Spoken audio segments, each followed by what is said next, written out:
Do you ever put off eating something healthy like some fruit or something like that, but then once you start eating it, you realize how good it is? Or you put off working on a task and then you just tell yourself you're going to do a little bit and you end up just ramping up and knocking it out? Or force yourself to make an intro to a YouTube video about procrastination that you first wrote months ago, but then jumped into it and started planning the whole video and are here now. The key is that once you start a task or something, sometimes you can really get in the groove. And my goal with this Fighting the Procrastination sheet is to get students started on tasks and then hopefully help them build up that momentum to complete the tasks.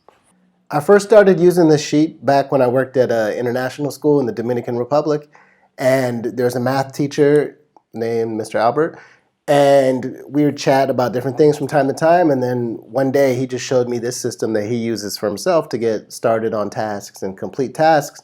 And like a true special educator, I took that resource, tweaked a little bit, and have been using it now 10 plus years, and it's had a lot of good effects for students, especially students that have a little bit of trouble with focus, time management, executive functions, and things like that. This is the worksheet that I use for the students when we're in my learning support class, or maybe they're on the monitor list and I catch them at lunch or after school or something.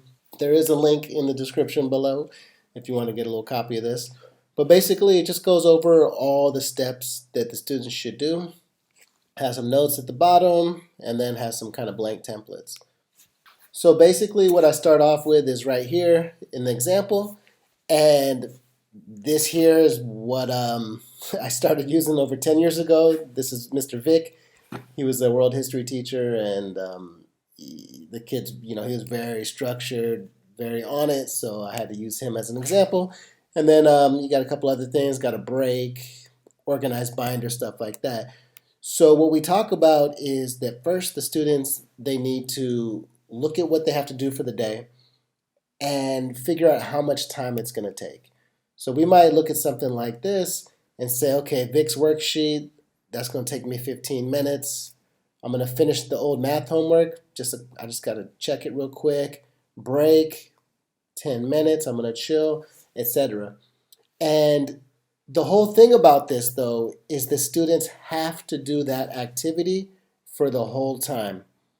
And what happens is they set the timer on their phone or somewhere else.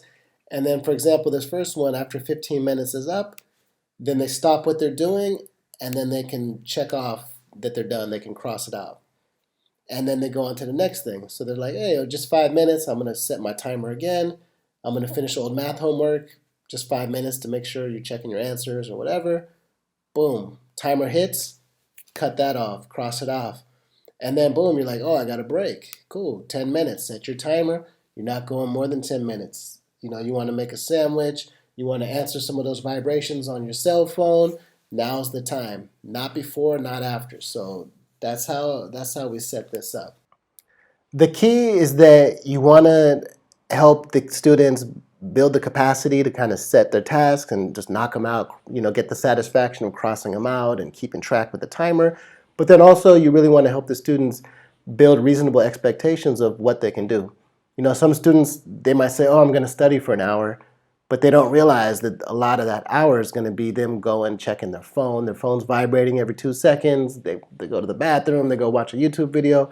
Phone's vibrating the whole time. I've seen it. It's pretty intense when you see how often those kids' phones are vibrating. And so this is just a thing where it's like, hey, all you're doing is this for this amount of time, and it helps build the student's capacity to knock out and chunk their assignments and whatnot. There's different systems that I've used this with over the years. One is the to-do sheet that I use with students. So I'd have the student do the to-do sheet and then also use this as they kind of go through each task. Another thing to use this with, I've used in the past, is the Forest app that some of you guys maybe have used. Basically, it's a thing where you set a timer and it blocks all the different websites. And as you don't go to those websites or don't try to, you grow trees and you build like a forest. And if you end up going to one of those apps, then, or websites, then your forest will die. And yeah, it's kind of crazy. There's another one called the Self-Control app, which I've had some success with over the years. It can similarly block sites and stuff like that on the computer. Um, Obviously, students have their phone, but I know plenty of students that will be on their computer going to Reddit, going to YouTube, all this other stuff, so they can set it for themselves. At the end of the day, the key with using tools like this fighting procrastination system is just to help build the student's capacity to get things done, basically. You know, you might start with 5 minutes, 5 minutes, 5 minutes, 5 minutes for every task, but hopefully the students eventually will be able to build up and kind of plan it out, and then eventually not even use the sheet. So like for myself, a lot of times I just do this in my head when I'm knocking out email on to-do sheets on a Saturday and stuff like that. Story time.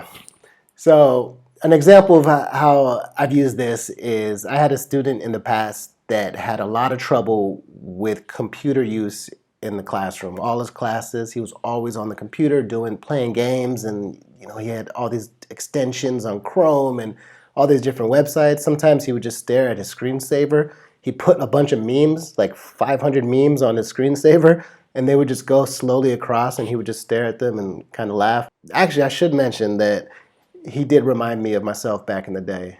I do have ADHD, and I did have some behavior challenges at school. But anyways, the first time we did this sheet, I introduced it to him because he was having such a hard time getting work done. We started the sheet, and he would put down like, oh, I'm going to do this for 20 minutes, and then that for 20 minutes, and do this for 40 minutes. And he had all these ideas about how much time he could focus. But we looked at the kind of the data, and he maybe 5 minutes was a challenge. So we kind of started low, and it helped him to really understand where he's at, because he wanted to do well, and he thought of himself as a good student. He's like, oh, I can do this. It'll just take me 20 minutes. I'm focused. But then he realized that when we put the timer down and we were crossing things off, that it was a lot harder for him to get things done. And so he knew that he had to build that capacity. So yeah, so basically through different discussions and just kind of coaching him, we were able to set up systems like maybe we'd start with like a 5-minute warm-up task, like, I don't know, delete old files from your desktop or something like that. And then maybe like 5 minutes of getting supplies for what he's going to need, and then maybe like a 5-minute break.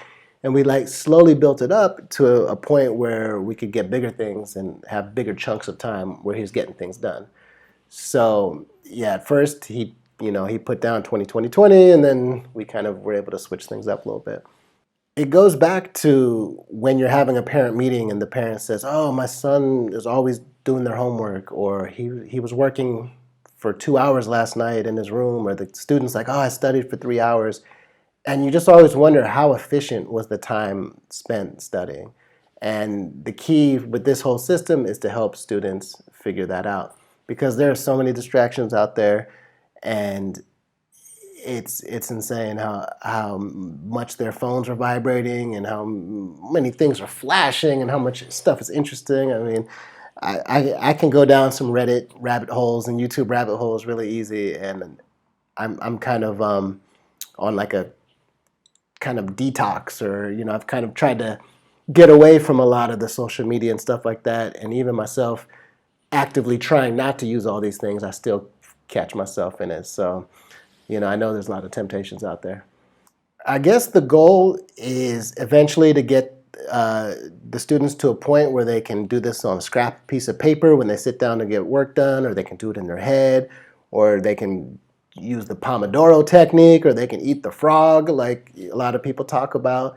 But I guess just the whole thing is you want them to be able to have a system or a way to take care of business and help them build the capacity. And hopefully at some point they'll be able to do this on their own, or I don't know, or just more efficiently. Let me know what you think about this system, and let us know down below in the comments section if you have any comments about this, or tips, or any other things that you use to help students focus and get things done. And please do not subscribe to the video, do not like the video, do not share the video. maybe bookmark it and just have it in a bookmark in a random place. I think that's the best, right? 2022. That's how we do it, y'all.